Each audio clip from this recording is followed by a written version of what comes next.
What is going on, guys? JD from New York here, back again for your Saturday morning WWE Off The Script, episode number 14. This is part number 2. If you guys missed part number 1 yesterday afternoon, I posted that shit up 11 a.m. yesterday. If you guys missed any of that huge episode to begin this week's Off The Script, part 1, I got news on Roman Reigns, I got news on Wade Barrett, I got news on Bray Wyatt. Vince McMahon's top 3 guys that he's favoring very heavily right now going into WrestleMania 31 season. Who is his favorite? Who do they want as the one guy to build WrestleMania 31 around?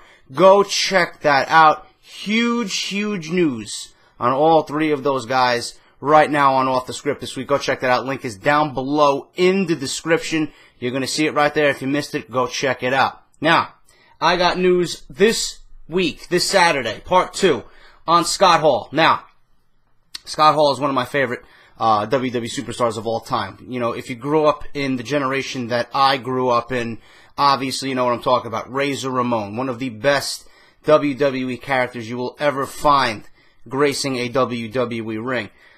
Scott Hall, his work in the WWE and in WCW with the NWO, you know, you're never going to find anyone like Scott Hall. He was, you know, he was great at what he did. He played his parts well. Everything from Razor Ramon to the NWO and just, you know, reinventing the wheel going over to WCW. You know, he's just played a major part in pretty much everything regarding wrestling growing up. And I remember back, I don't know if it was a couple of years ago, but ESPN actually did something on him for a 30-minute segment. They interviewed people like Bischoff, and they tried to interview his son and Scott Hall's ex-wife, I believe. And it just showed you the decline of Scott Hall. You know, him going from, you know, this monster wrestler making all this kinds of money, and now he's at the depths of depression, and he literally wanted to kill himself. He was taking painkillers, mixing them with alcohol. He was a huge alcoholic. He literally wanted to die. I honestly thought Scott Hall was going to be the next guy that I grew up watching that was just going to be, you know, pronounced dead. You know, another legend gone. You know, there's too many guys that go way too early. And watching that documentary on ESPN and just watching Scott Hall's face and just seeing him, you know, try and get into the ring. There was one instance where, you know, he was booked for a promotion, and before he actually was booked to go do this meet and greet and, you know, be involved in this indie wrestling event, he was in the hospital. He came out of the hospital, discharged himself, and he went to the event with the fucking hospital wristband still on his arm, literally just doped up. And he couldn't stand. You know, Justin Credible was there, X-Pac was there. X-Pac was giving interviews, Sean Waltman. It was just a sad situation to see someone, you know, who reached the height of the industry and just decline to the point where he wants to kill himself. And I legitimately was watching this with my father and my mother because obviously, you know, they raised me. They knew I was huge into wrestling. They still know I'm huge into wrestling. And they seen me literally wanting to fucking cry. I was tearing up. I didn't full blown out cry. You know, because I don't want to do that in front of my parents over, you know, a WWE superstar. But, you know, I'm crying for the simple fact that I don't want to see good people go through that. He gave us so much, and I feel for someone like him. And I don't want to see him suffer that way. And I was so glad. I was watching his progress with the DDP yoga. I was watching him get better. I was watching all the vlogs and the updates DDP was posting on YouTube and on Twitter. Just watching the progress of Scott Hall. He wanted to do DDP yoga, but he fully couldn't get into the program because he needed hip replacement surgery. They did that. They set up a program. You know, donations were coming in. People would donate from all over the world. He needed $80,000. He reached the $80,000. Got his hip surgery. Went on to do DDP yoga. It looked like he was changing his life around for the better. But there's major concern right now over Scott Hall's health.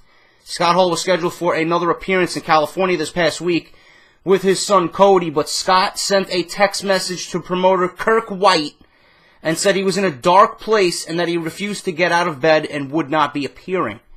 Kirk White actually gave Scott Hall $1,600 in advance to show up. Scott Hall phoned in saying he wasn't showing up. So he took the payday and left this guy hanging. There's a lot of concern right now for Hall's health after this incident. The promoter paid, like I said, $1,600 in advance, which was a 50% deposit, and then got a text from Hall on May 16th when Hall and his son were scheduled to fly out of Atlanta to San Francisco. Cody, DDP, and Scott's agent, Bill Behrens, all tried to get Scott out of bed so he could fulfill the booking, but he simply refused to go. Behrens wrote the following to White, who issued refunds to the fans who had pre-ordered autographs and photo ops with Hall. I quote, "I regret that Scott Hall decided last minute he would not make the trip from Atlanta with his son Cody to Big Time Wrestling's WrestleFest and wrestling event. His son Cody Hall, Diamond Dallas Page, and myself all tried to change his mind, but he could not get past the personal issues that had him unwilling to travel to California. Kirk, you are a true professional who goes out of his way to deliver what he promotes and promises. I hope the fans who attend WrestleFest and that evening's wrestling event do not feel shortchanged by Scott's decision. I am confident all those who attend will have a great time. I believe it's Scott Hall's loss to have missed this opportunity to meet his many fans and to see his son Cody wrestle for the first time in California. I'm sure in time he will come to regret this decision if he has not already. Everything in regards to Hall's condition is pure speculation, but he was not reportedly feeling well, and he was asked months ago about rumors that he'd been drinking, and his answer was that he hadn't had a drink that day. Jake Roberts reportedly mentioned that he was very concerned with Hall on Roddy Piper's recent podcast. You know, this is the reason why Scott Hall went to DDP, because he wanted to put those demons behind him. Jake is doing a good job. Jake, actually had a bout with alcoholism again. I think he fell off the wagon is what they call it. Correct me if I'm wrong. He had a few drinks while DDP was away, and DDP, as soon as he got back, home, whipped Jake back into shape. But, something like that, these demons sometimes are just too much to overcome. Now, I never been around anyone with alcoholism or that's been addicted to alcohol. I don't drink that way. I love to have a beer every now and then, but I remember, and I'm going to share a personal story with you guys. When my ex-girlfriend, Stephanie, left me, she was very young anyway. It was a foolish thing to do. I was dating her. We worked at Starbucks together, and we were dating for like 8 or 9 months. I knew it wasn't going to last. I was having fun, but obviously 8 or 9 months you're dating somebody, you're going to develop feelings, and you're going to, fall in love with that person. You be around them. You're sexual with them, and all this other shit. Obviously, you develop feelings, and you develop that feeling for them. She got involved with her ex-boyfriend again behind my back, and she left me with not even a text, not even a phone call. She just disappeared, and ended up getting pregnant in the process, and I didn't hear from her. I did hear from her as she was 6 months pregnant, and she wanted to issue apologies. So I said, you know what, it's a little bit too late for that. But during the whole thing, I also got fired from my job at Starbucks, for another incident that happened. I got fired, I got dumped, I got cheated on, and I took up binge drinking for a little bit. I knew a few bartenders in the area, and I would repeatedly go to the bar every night, stay there till the wee hours of the morning, till close, cheap drinks. I was just in a bad place myself. And then after all was said and done, I would drive back home, because I really didn't care at the moment. I think, what else could go wrong? And that was the one time I had a problem with that, but I conquered that myself. It was just severe, severe depression, and I just needed an escape, and I escaped through alcohol. Luckily, nothing happened to me. I do not do anything like that. That was the one time and only time. I do not advise anyone to do that. But Scott Hall, I really wish the best for him. He's one of those guys I want to see break through this and just come out a winner. I don't want to see another wrestling death. Too many guys right now. I'm in my 30s. I'm 32 years old. I've seen too many guys younger than me, around the same age as me, in the business, watching these guys grow up, fall off the map, and just die. Whether it be drug abuse, steroids, drinking, painkillers, this and that, whatever. Mr. Perfect is gone. Rick Rude is gone. Owen Hart is gone. Bam Bam Bigelow's gone. Earthquake is gone. Ultimate Warrior is gone. You know, the list goes on and on. British Bulldog. You know, it's just unreal. And you got Ric Flair's son, David, who overdosed on heroin. You know, it's just something that really doesn't need to happen, you know, in the industry anymore. You know, it's going to happen, but every time there's a wrestling death, ultimately they just fucking, you know, just put on a pedestal. Oh, it's drugs. Oh, it's steroids. Oh, it's this, it's that, overdose and this and that, you know? And I don't want to see Scott Hall go through that. So I hope he pulls through this and defeats his demons. And, you know, DDP is doing such an incredible job with him. I don't understand why he would go behind DDP's back and just kind of just go back to his old ways. That's kind of disrespectful to DDP, you know, in my opinion. Because DDP spent so much time and money and effort and patience getting Scott Hall right because they're great friends. You know, I haven't even heard from Kevin Nash on Twitter about this. You know, I don't even know if this is true or not. I'm just reporting it because it's been all over the place. I haven't heard anything from Kevin Nash. I'm following on Twitter. I would have seen something regarding Scott Hall. But there's nothing going on right now regarding that or Sean Waltman, X-Pac. But I do hope Scott Hall pulls through this. Hopefully he gets better. So, you know, if you guys are Scott Hall fans, I figured I'd update you guys on that. Say a quick prayer. Hopefully he gets better and he gets right on, you know, right on track with DDP and just getting himself right. TNA news, you guys are Kurt Angle fans. Kurt Angle's brought up a lot in the comment section. With TNA already pushing Kurt Angle's return on TV, that could be a sign that they have decided to re-sign him or that the company is under the impression that he will stay with them. TNA mentioned that he will return, his return will be in 5 months. So he's going to be returning in 5 months from now, which will be mid-October, and after his current deal expires, that's when he will be returning. No word yet on if there's any interest from WWE. And now, I really don't know how true this is. Kurt Angle's been very public about how he wants to retire in WWE, how he wants that one last WrestleMania match. I brought up the opponent of Daniel Bryan. There'd be nobody better for, you know, Kurt Angle to go against in his last match. That would be unreal for WrestleMania.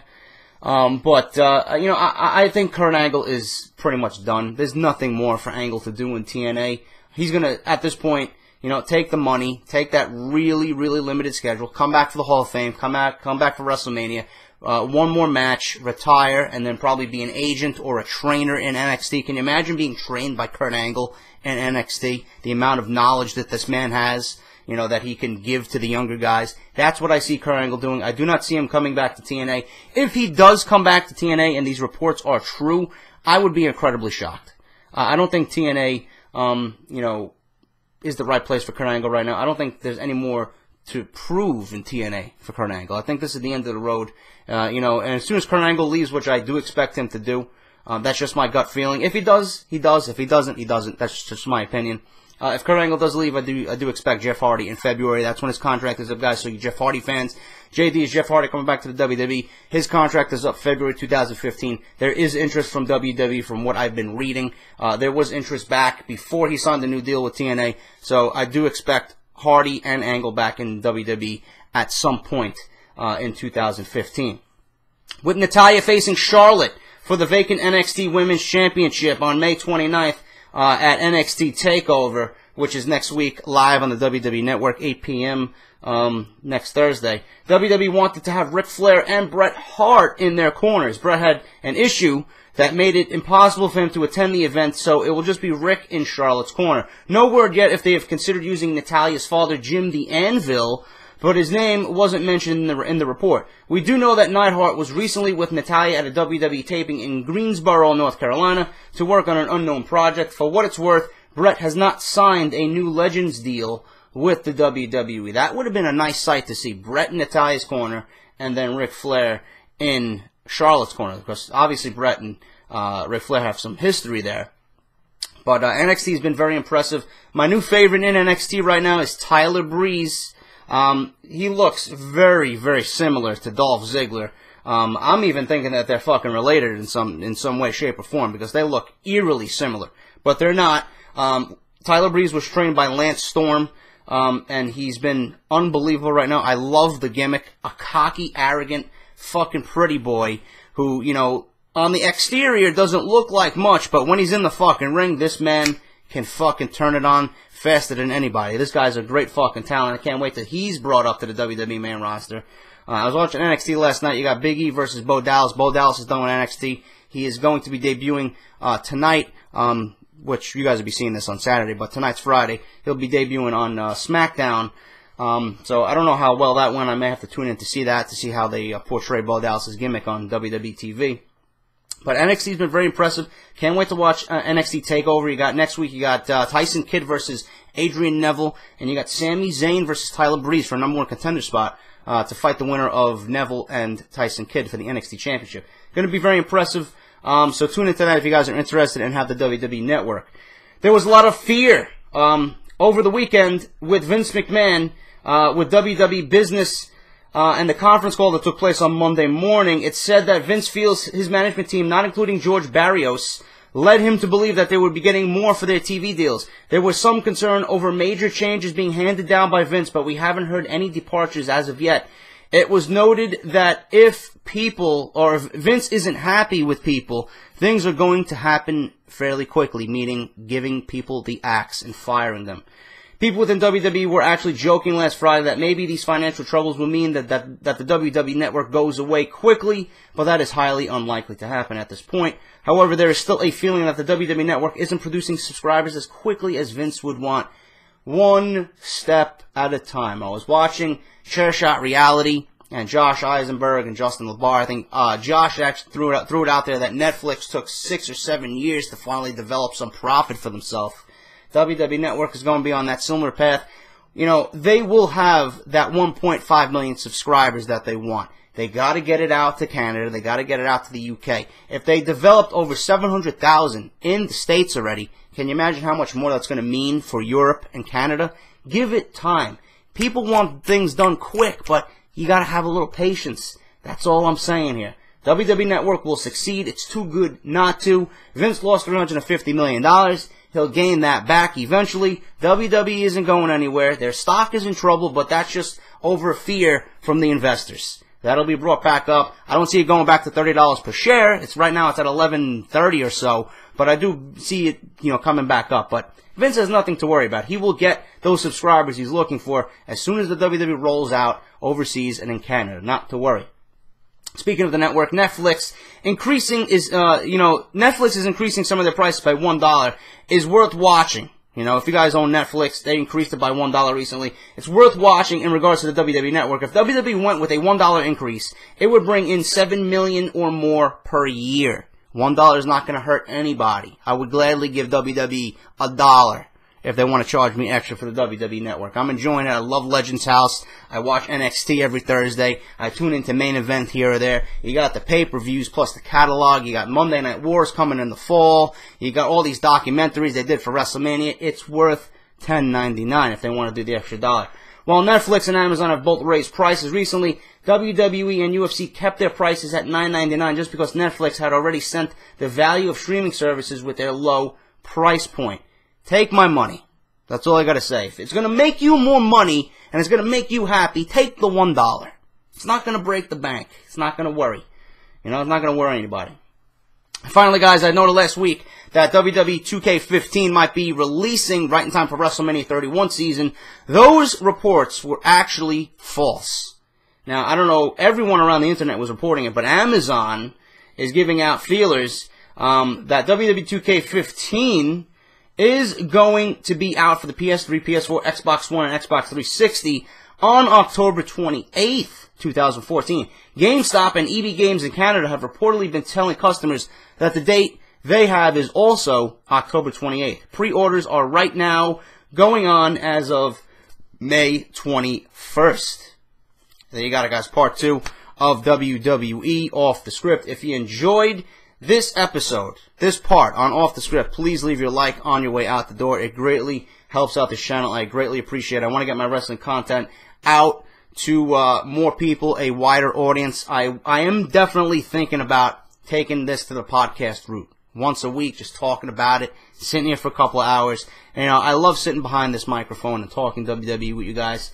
I'm getting ready to do a Payback live stream chat. I'm going to get you guys ready for that. It will keep you guys up to date on when that's going to be following the pay-per-view I'll give out, instructions in advance on how you can just meet me in the chat during Google Hangouts. I'll give you guys all that information, but I do want to take all this to the next level. I love doing this. It's fairly easy to do. I love talking WWE, and the interaction with you guys is fucking awesome.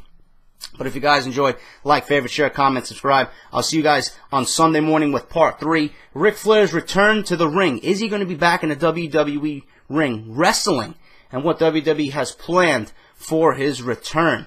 I got news on that, so stick to that, guys. Stay tuned for that. I'm out. Part 2, part 3 tomorrow morning, 11 a.m. See you guys there. Take care. This is JD. I'll see you guys on part 3, guys.